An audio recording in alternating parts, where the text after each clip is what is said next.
साइनसर tunnel vision, इसको बोलो। और क्या होता है, तो सर ये बोलते हैं कि धीरे धीरे ये बढ़ ही रहा है, दिन पे दिन ये बढ़ रहा है सर। और तो कुछ दर्द वगैरह तो मेरे कुछ है नहीं, ठीक है। ये सही तक हो सकता है कि आपका एज रिलेटेड है, और डेफिनेटली ये जो पेशेंट है इसकी उम्र में ऐसा ज्यूम कर सकता हूँ 60+ होगी। सही तक ये जो पेशेंट है वो डायबिटिक भी हो सकता है, क्योंकि डायबिटिक के साथ में आपका एंजियोपैथी होता है, और एंजियोपैथी के साथ में आपका टनल विजन देखने को मिलता है। पूछ लीजिएगा इसको कि और कोई बीमारियां, तो ये बोल देगी कि हाँ मेरे को शुगर है, तो कुछ ज़्यादा सोचना ही नहीं है। ये बोल देगी कि मेरे को आपका डायबिटिक मेलाइटस है पिछले 10 साल से 15 साल से, ऐसा कुछ है मेरे अंदर, ठीक है। शायद तक ये पेशेंट है वो अनडायग्नोस डायबिटिक के साथ में भी आ सकता है। सर दूसरा पेशेंट आता है आपके पास में जो चिल्लाता हुआ ही आएगा, अरे डॉक्टर साहब कुछ कर दो कुछ कर दो, मरने वाला हूँ बस।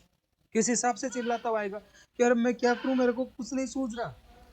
वो हाथ पैर मार रहा है इधर उधर, वो एक हाथ अपनी आंख पे लगाया हुआ है, क्योंकि ये तो नेचर है कि जिस जगह दर्द होता है उस जगह अपना हाथ अपने आप पहुंच जाता है। वो हाथ ऐसे लगा हुआ ही आएगा, बस कर दो कुछ, मेरे को कुछ पता, जो कुछ है जो कुछ करना है जल्दी करो। क्या करेंगे यार, पूछो उसको क्या हुआ, तो ये बोलेगा कि अभी आ रहा था तो लड़ाई हुई और लड़ाई के अंदर एक बस गिर गया, ट्रोमा। ये बोलेगा कि कुछ कर रहा था, करते करते हो गया। ये बोलेगा कि मेरे आंखों के अंदर पिछले 10-15 दिन से इन्फेक्शन था, तो इन्फेक्शन के बाद में मेरा ये अचानक ऐसा हाल हो गया। ये बोलेगा कि कल ये सर्जरी करा के गया आपके कैटरेक्ट की, पोस्ट ऑपरेटिव हुआ है, ठीक है। ये बोलेगा कि यार कुछ पता नहीं अचानक से क्या हो गया कि मेरे साथ में ये सब कुछ हुआ। तो सर वो क्लोज एंगल ग्लूकोमा के साइन है, वर्स्ट साइन आएंगे क्लोज एंगल ग्लूकोमा के साथ में, ठीक है। सर क्या फिजिकल एग्जामिनेशन करोगे, देखो आप इंस्पेक्शन करो, इंस्पेक्शन करोगे तो बाहर से आपको शायद तो close angle open angle glaucoma में कुछ नहीं मिलेगा, लेकिन क्लोज एंगल ग्लूकोमा की जो पैथोलॉजी है वो बिल्कुल बाहर की तरफ पड़ी रहती है, देखते ही पता चल जाता है आपको, अच्छा यार इसके ये हुआ तो ऐसा वाला कुछ हो सकता है, बिल्कुल क्लियरली पता चलेगा। इंस्पेक्शन करो। और क्या फिजिकल एग्जामिनेशन कर सकते हैं सर, इसके लिए अपन टोनोमेट्री करते हैं। टोनोमेट्री इंस्ट्रूमेंट होता है, टोनोमीटर, टोनोमीटर, टोनोमेट्री है टोनोमीटर। सर ये जो टोनोमेट्री है टोनोमीटर ये किस टाइप का इंस्ट्रूमेंट है, सर ये इंस्ट्रूमेंट है जो इंट्रा ऑक्यूलर प्रेशर को मेजरमेंट करता है, इंट्राऑक्यूलर प्रेशर को मेजरमेंट करता है। सर टोनोमेट्री करने से पहले क्या चीजें ध्यान रखना है, सर पेशेंट को बोलना है कि आपको आंख खुली रखनी है, ओपन आई, बिल्कुल ओपनली आई रखनी है, ठीक है। क्योंकि अपना जो टारगेट है वो ये है कि टोनोमीटर का जो बेस है वो पूरा का पूरा कॉर्निया पे आना चाहिए। आप एक काम करो, लोकल यूज करो, यानी कि जाइलोकेन ड्रॉप। तो आप जाइलोकेन ड्रॉप डालो आंख के अंदर, जैसे आप जाइलोकेन ड्रॉप डालोगे तो वहाँ की जो नर्व सेंसिटिविटी है वहाँ पे आपका वो एनेस्थाइज हो जाएगी, क्योंकि पता होगा आपको, बोलता हूँ मैं, कॉर्निया की जो नर्व सेंसिटिविटी है वो 200 टाइम मोर देन होती है इसकी सेंसिटिविटी की, बहुत ज़्यादा सेंसिटिव नर्व होती है वहाँ, जो कि नहीं सहन कर सकती, ठीक है। सर इस टाइप से कुछ कीजिएगा, टोनोमेट्री कीजिएगा। सर क्लोज एंगल ग्लूकोमा है तो जो कोज है वो फाइंड आउट कीजिए, जो भी कोज रहा है वो फाइंड आउट करेंगे तो इसके ट्रीटमेंट में अपने को हेल्प मिलेगी। एक काम कीजिएगा, एक इसका blood glucose level, blood glucose level करवा दीजिएगा, एक इसका आरबीएस ब्लड ग्लूकोज लेवल करवा दीजिएगा, जिससे अपने को ये पता चल सके कि हाँ ऐसा कुछ है, ठीक है। सर क्या मैनेजमेंट करेंगे, सर मैनेजमेंट के अंदर अपना जो मैनेजमेंट है वो बिल्कुल सीधा सा सिंपल सा मैनेजमेंट होता है इसके अंदर, कि sir upon certain type of medicine use करते हैं, मेडिकल मैनेजमेंट। सबसे पहले क्या करते हैं अपन, मेडिकल मैनेजमेंट करते हैं। सर सबसे पहला मेडिकल मैनेजमेंट क्या है इसका, तो सर सबसे पहला जो मैं मेडिसिन यूज लेता हूँ वो लेता हूँ आपको मायोटिक्स, मायोटिक्स यानी कि वो प्यूपिल, वो मेडिसिन जो प्यूपिल को कॉन्स्ट्रिक्ट करे, कॉन्स्ट्रिक्ट करे, क्योंकि सर जैसे ही प्यूपिल कॉन्स्ट्रिक्ट होगा, जैसे ही प्यूपिल कॉन्स्ट्रिक्ट होगा तो आप खुद सोचिएगा, आप खुद सोचिएगा कि ये वाला जो पार्ट है जब ये कॉन्स्ट्रिक्ट होगा, क्योंकि जब ये प्यूपिल आगे की तरफ आएगी तभी तो ये प्यूपिल कॉन्स्ट्रिक्ट होगा, और जब ये प्यूपिल कॉन्स्ट्रिक्ट होगा तो इस जगह टेंशन आएगी कि नहीं आएगी? इस जगह टेंशन क्रिएट होने से ये वाला जो पार्ट है वो इजीली ओपन होता है, इजीली ओपन होता है। और इसके लिए जो मेडिसिन अपन यूज करते हैं वो वाली मेडिसिन है आपकी पिलोकार्पिन, पिलोकार्पिन एंड कैब्राकोल, कैरबाकोल, कैरबाकोल मेडिसिन अपन यूज करते हैं। पिलोकार्पिन मोस्ट कॉमनली यूज करते हैं जिनका काम होता है प्यूपिल कॉन्स्ट्रिक्शन का। सर दूसरी जो इसमें मेडिसिन यूज करते हैं, दूसरी जो मेडिसिन यूज करते हैं वो करते हैं अपन एड्रेजेनिक अगोनिस्ट, एड्रेजेनिक, एड्रेजेनिक अगोनिस्ट, एड्रेजेनिक अगोनिस्ट, यानी कि ये जो दवाइयाँ वो क्या करती है? तो सर एड्रेजेनिक अगोनिस्ट, एड्रेजेनिक मतलब कि जो एड्रेनलिन के साथ में काम करे, अगोनिस्ट का मतलब इसके जैसी, एड्रेनलिन के जैसे काम करे। सर एड्रेनलिन का काम क्या होता है? ब्लड वेसल्स को कॉन्स्ट्रिक्ट करना, ब्लड वेसल्स को कॉन्स्ट्रिक्ट करना। अब मेरे को एक चीज़ बताइएगा, अपन अभी तक डिस्कस किया है कि आपका ये जो एक्वस ह्यूमर है, ये एक्वस ह्यूमर प्रोड्यूस कहाँ से हो रहा था? सर ये जो एक्वस ह्यूमर है वो प्रोड्यूस हो रहा है, वो प्रोड्यूस हो रहा है सीलियरी बॉडी से। सर यदि मैं सीलियरी बॉडी की जो वेसल्स हैं, सीलियरी बॉडी की जो वेसल्स हैं उनको यदि मैं कॉन्स्ट्रिक्ट कर दूं तो जैसे ही यहाँ की ये वेसल्स कॉन्स्ट्रिक्ट होगी तो सर कॉन्स्ट्रिक्ट होते ही जो एक्वस ह्यूमर का जो ड्रेनेज है, एक्वस ह्यूमर का जो ड्रेनेज, एक्वस ह्यूमर का जो प्रोडक्शन है वो डिक्रीज होगा कि नहीं होगा? बिल्कुल ऑब्वियसली ये डिक्रीज होगा, और जैसे ही ये डिक्रीज होगा तो मेरा एक्वस ह्यूमर कम बनेगा, और जब एक्वस ह्यूमर कम बनेगा तो इसके साथ में जो अपन बोलते हैं कि सर बन, चाहे निकल आगे से कम रहा है, बन कम रहा है और निकल भी कम रहा है, तो सर जो प्रेशर है वो एडिक्वेट मैनर में यानी इक्वली मेंटेन रहेगा। और इसके लिए जो अपन यूज करते हैं वो है आपकी dipivefrin, dipivefrin, dipivefrin, dipivefrin और epinephrine, dipivefrin, dipivefrin, DIPIV, dipivefrin, dipivefrin और एफिनेफ्रिन, डीपी वेफ्रिन और एफिनेफ्रिन, ये दोनों दवाइयाँ वो यूज करते हैं एड्रेजेनिक अगोनिस्ट में। क्या काम करेगी? सर ये ब्लड वेसल्स को कॉन्स्ट्रिक्ट करके जो आपके एक्वस ह्यूमर का जो प्रोडक्शन है उसको कम करेगी। सर अगला मैं बोलता हूँ अगली कौन सी दवाइयाँ यूज करते हैं, तो सर वो करता है अपन बीटा ब्लॉकर, बीटा ब्लॉकर। और सर कौन सी बीटा ब्लॉकर यूज करते हैं? तो सर बीटा ब्लॉकर यूज करते हैं टिमोलोल, टिमोलोल। सर नेक्स्ट जो इसके अंदर अपन दवाई यूज करते हैं वो अपन करते हैं prostaglandin, prostaglandin, prostaglandin, prostaglandin.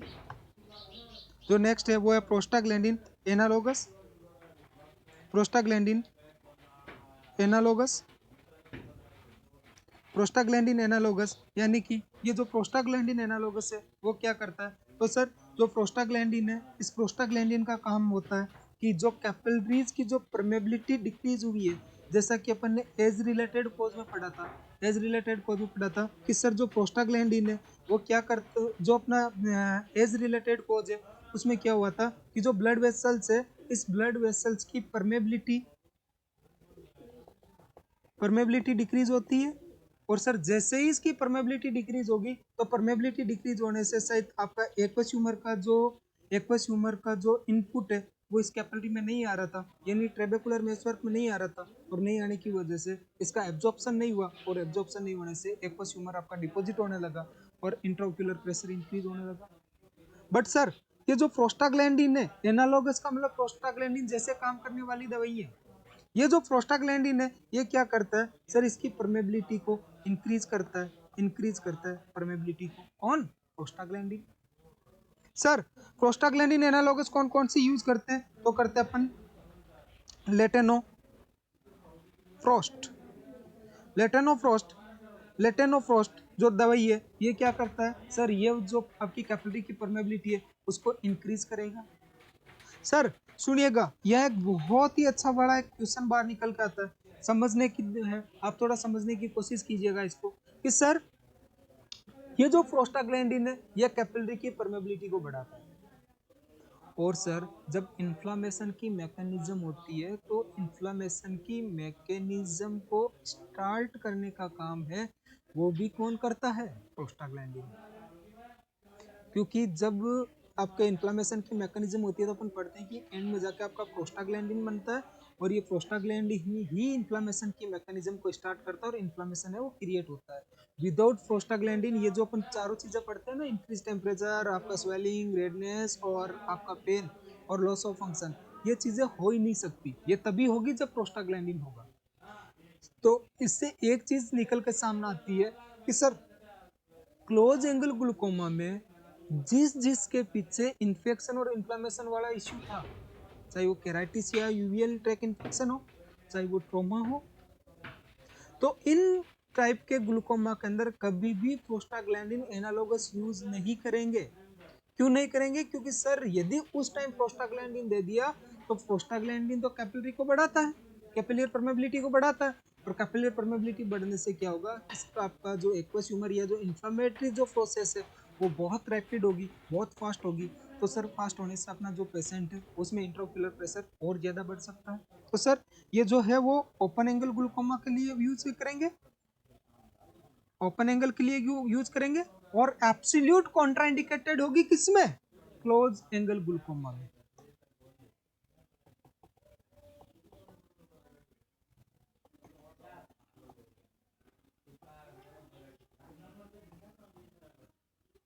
Close angle glaucoma में ये क्या होगी सर, ये आपकी कॉन्ट्राइंडिकेटेड होगी। बिल्कुल, इसको मैं रेड के अंदर क्लोज कर रहा हूँ कि क्लोज एंगल ग्लूकोमा में कभी भी प्रोस्टाग्लैंडिन एनालोगस है वो नहीं देंगे, नहीं देंगे। सर बात आती है क्लोज एंगल ग्लूकोमा की,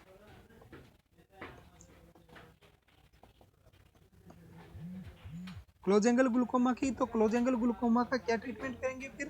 तो सर क्लोज एंगल ग्लूकोमा के जो बहुत सारे जो कारण थे, बहुत सारे जो कारण थे वो तो ट्रोमा और इन्फ्लेमेशन के साथ में थे,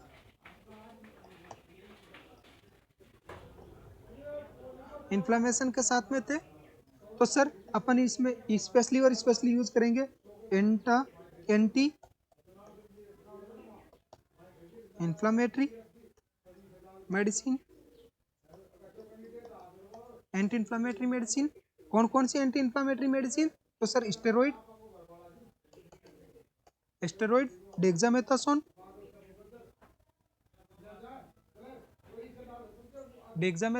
सर दूसरी anti inflammatory एनसेड, non steroid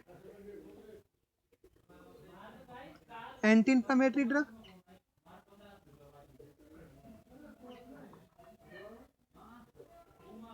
non steroid anti inflammatory drugs यानी कि आपका पीसीएम, एस्प्रिन,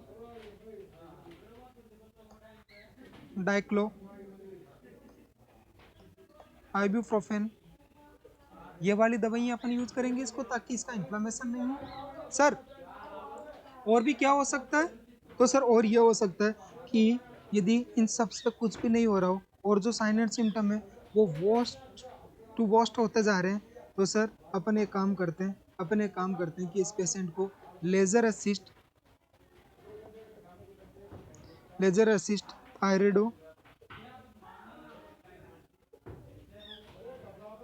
आयरोडेक्टमी करेंगे, जो कि इसका सर्जिकल मैनेजमेंट है क्लोज एंगल ग्लूकोमा का, सर्जिकल मैनेजमेंट है क्लोज एंगल ग्लूकोमा का। और surgical management of close angle glaucoma क्या है, तो sir is a laser assisted iridectomy is the surgical management of close angle glaucoma, is the management of surgical management of close angle glaucoma. Sir आगे अपन discuss करते हैं nursing management पे। Sir क्या nursing management होगा, तो sir जो nursing management है वो रिलेटेड होगा किससे, डिजीज पे, ओपन है या क्लोज है? And close angle? Sir open angle है तो इसमें अपने को कुछ ज्यादा सोचने की जरूरत नहीं होती, क्योंकि ये भाई साहब ओपीडी में आते हैं और ओपीडी से दवाइयां लेके घर चले जाते हैं और घर जाके आराम करते हैं, ठीक है, और वापस आके ओपीडी में बता देते हैं कि साहब आपका फर्क पड़ा या नहीं पड़ा। अपना जो नर्सिंग मैनेजमेंट है वो टोटल ओरिएंटेड होता है क्लोज एंगल ग्लूकोमा। क्यों क्लोज एंगल ग्लूकोमा पे होता है? क्योंकि sir close angle glaucoma is a medical emergency, medical emergency. और जब ये मेडिकल इमरजेंसी है तो मेडिकल इमरजेंसी के हिसाब से आप इसको ट्रीट कीजिएगा। क्या ट्रीट करना है सर? अपना जो इसका है वो सबसे पहला यही है कि सर आप ये काम कीजिएगा, इस पेशेंट के वाइटल साइन लो, इस पेशेंट को काम एंड क्वाइट करो, रीएंश्योर करो कि you are in a safe hand, reassure कीजिएगा you are in a safe hand, इसको काम करो, क्वाइट करो, इसका वाइटल चाहिए। सर हिस्ट्री से फाइंड आउट करने की कोशिश करो कि क्या कोज रहा है,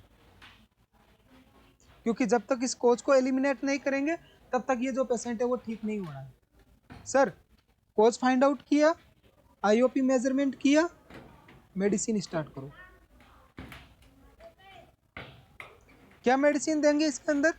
तो सर स्टेरॉइड यूज करेंगे, एनसेड यूज करेंगे, सर ऑस्मेटिक डायूरेटिक,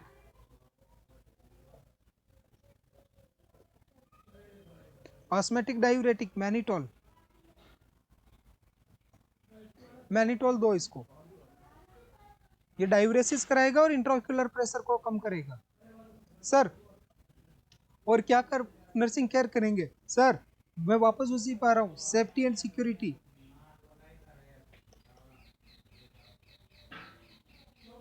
सिक्योरिटी का ध्यान रखिएगा, ठीक है। इसको फर्दर किसी ट्रॉमा से बचाने का काम कीजिएगा, इसको कंटिन्यूस इवोल्वेट कीजिएगा, इवोल्वेशन अबाउट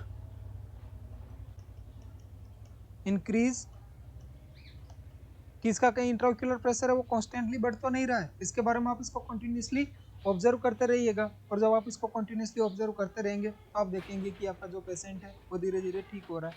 और यदि इसके अंदर सर्जरी हुआ है, कौन सा सर्जरी था? आयरोडेक्टमी।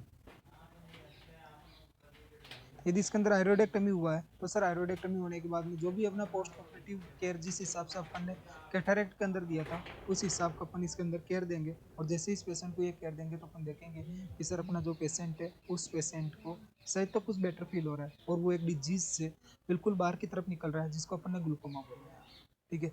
सर मैं इस क्लास को यहीं रेस्ट दे रहा हूँ, ठीक है। नेक्स्ट जो क्लास है वो इसका लास्ट क्लास है अपने ऑप्थेल्मो का, बहुत ही इंटरेस्टिंग टॉपिक है, ठीक है। ट्रोमेटिक जितनी भी जो अपन इंजरीज देखते हैं उन ट्रोमेटिक इंजरीज के बारे में अपन डिस्कस करेंगे। और ट्रोमेटिक इंजरीज के साथ में, ठीक है, जो कुछ भी आपकी क्वेरीज हो you can ask for 2 minute, comment के साथ में आप पूछ लीजिएगा। यदि आपका कोई भी इंक्रीज हो, कोई भी आपका क्वेरीज हो तो you can ask me, wait कर रहा हूँ मैं आपका। Pankaj ji good morning, very good morning.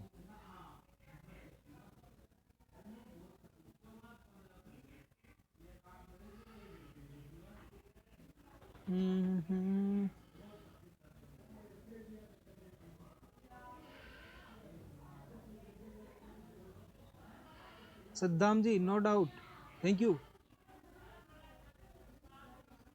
Dhoni sir depend करता है कौन कौन से हाथ लगेंगे, मस्त रहो। Aqueous humour amount 3 to 5 ml dear. Sir IOP कम हो जाए तो प्रॉब्लम क्या होगी? डियर देखिएगा, जो आपका कॉर्निया है इस कॉर्निया को शेप एंड साइज में कौन मेंटेन करके रख रहा था? पीछे से जो फ्लूइड है वो।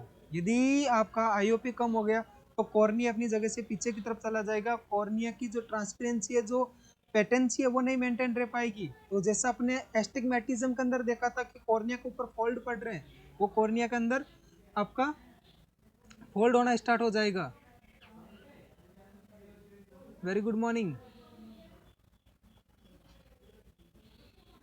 सर आई रेड हो जाए तो कौन सी, डिपेंड करता है कि आई कौन सी वजह से रेड हो रही है, किसके ऊपर लाल पीली कर रहे हो आप, ठीक है। वैसे जनरली जो आई है वो रेड होती है अपने कंजक्टिवाइटिस की वजह से। Very good morning. Ciliary body से एक्वस ट्यूमर प्रोडक्शन, डियर बता चुका हूं मैं 3 to 5 ml मुश्किल से। कॉर्निया ट्रांसप्लांटेशन के बारे में, डियर केरेटोप्लास्टी बोलते हैं उसको, जो कैडेवर बॉडी है उससे अपन जो भी कॉर्निया लेते हैं उस कॉर्निया को ट्रांसप्लांट किया जाता है किसी पर्टिकुलर पेशेंट के अंदर। वो सारी चीज़ें फॉलो की जाती है जो कि ट्रांसप्लांटेशन के अंदर आती है। जो भी ट्रांसप्लांटेशन करने के लिए जितनी भी जो अपनी बेसिक जो रिक्वायरमेंट्स है वो सारी आपके इसके साथ में भी अपने को फॉलो करनी पड़ेगी जो ट्रांसप्लांटेशन गाइडलाइन है उसका अकॉर्डिंग। मोस्ट कॉमन कॉम्प्लिकेशन किसका डियर, ईएनटी कंप्लीट हो गया। Most common cause of glaucoma, which glaucoma dear, देखिएगा ओपन क्लोजर है तो एज है, ठीक है, और एक्यूट है तो उसका कुछ जितने भी जो कॉजेज बताए थे उनमें से कोई सा भी एक हो सकता है, ऐसा कुछ पर्टिकुलरली नहीं बोल सकते।